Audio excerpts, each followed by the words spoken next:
Hello mga kakusina! Ako po ulit si Ate Angel ng Kusina ni Angel, and for today's video, gagawa na naman po tayo ng another dessert recipe na baka hindi nyo pa nagagawa or nasusubukan sa iyong kusina, kaya't panoorin mo na ang buong video dahil madali lang po ito. So una, meron tayo ditong tig 750 ml na microwavable tub. O diba, sabi ko sa inyo, gamit na gamit ko yung mga ganitong microwavable tub. So ilalagay ko rin yan kung saan ako bumibili ng mas murang version nito. Tapos, meron tayo ditong mga cake bars. So hiniwa ko lang siya sa gitna para mas tipid. Tapos, ilalagay lang natin yan dito sa ating microwavable tub. Nasa sa inyo naman kung anong flavor, pero kung may mahahanap kayo yung ganito, yung custard flavor, mas better para combination siya doon sa dessert na gagawin natin. Ayan. So, tagtatatlo lang yung kailangan natin dyan. Tapos, tignan nyo naman, oh. Mas malasa kasi pag hinati, kasi nga, kitang-kita mo na agad yung palaman. Ayan. So, ilalagay ko lang to dito lahat mga kakusina, and then after po nun, set aside lang natin to. Gawin na natin yung ating mixture. After natin set aside yung ating cake bars, kakailanganin po natin ng isang sachet or 24 grams itong Menu Magic na red jelly powder. Tapos, tutunawin lang po natin yan sa 3 cups of water. Kapag nailagay na po natin yung ating jelly powder, pati yung ating 3 cups of water, haluin lang po muna natin ito ng maigi. Siguraduhin po natin na natunaw na yung ating red jelly, and then hindi pa po nakabukas dyan yung apoy sa ating kalan. After po nun, kakailanganin naman natin ng 1 can or 370 ml ng evaporated milk. Plus, kakailanganin na rin po natin dito ng 1 can or 380 grams ng Marie Condensada. Alam nyo naman na si Marie ang pinakamurang condensed milk sa market. After adding ng ating evaporated milk pati ng ating condensed milk, haluin lang po natin ito ng maigi para hindi lang siya namumuo sa bottom ng ating pan. After mixing, maglagay lang tayo dito at least half teaspoon ng vanilla essence or vanilla extract.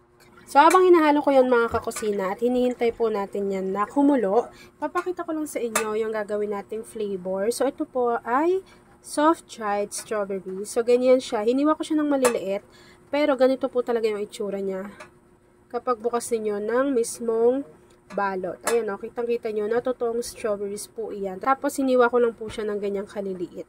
Yan. So, bali, ilalagay ko lang to dito mga kakusina.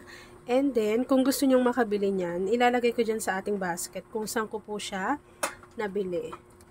Masarap yan. Hindi siya ganun katamis, hindi rin siya ganun kaasim. Yan. Ganyan yung kanyang itsura. Hiniwa ko lang para mas maganda namang tignan, hindi buo-buo. Ang itsura niya pala, ganito siya. Ayan. Tapos, meron na siyang 500 grams, pero marami pa diyang pagpipilian. So, habang hinahalo ko yan mga kakusina at hinihintay na kumulo, please don't forget to like and follow yung ating Facebook page, Kusina ni Angel. Kung meron ka ring Instagram, paki-follow na rin ako doon, Kusina ni Angel. At kung gusto mo matuto pa ng iba pang mga recipes, o kaya naman gusto mo mag-share ng mga niluluto mo everyday, pwede kang sumali sa ating Facebook group. Andyan lang po yan sa ating Facebook page. So, hihintayin ko lang pong kumulo yung ating mixture, and then ready na tayo sa pag-assemble ng ating recipe. Sobrang dali lang nito. At ayun na nga mga kakusina, kapag kumukulo na po yung ating mixture, pwede na natin yung hanguin. So, ito yung, kasirola, ganyan yan o. Diba? Space saver, tapos natatanggal yung mismong hawakan. Tapos, isang set na yan, marami yung kasama, hindi lang itong ating saucepan. Yan. Tapos, ready na tayo sa pag-assemble. Isasalin ko lang to dito lahat mga kakusina, and then after po noon, hihintayin nyo na yung mag-set at mag-firm, and then papakita ko to sa inyo kung ano yung natapos nating easy dessert recipe.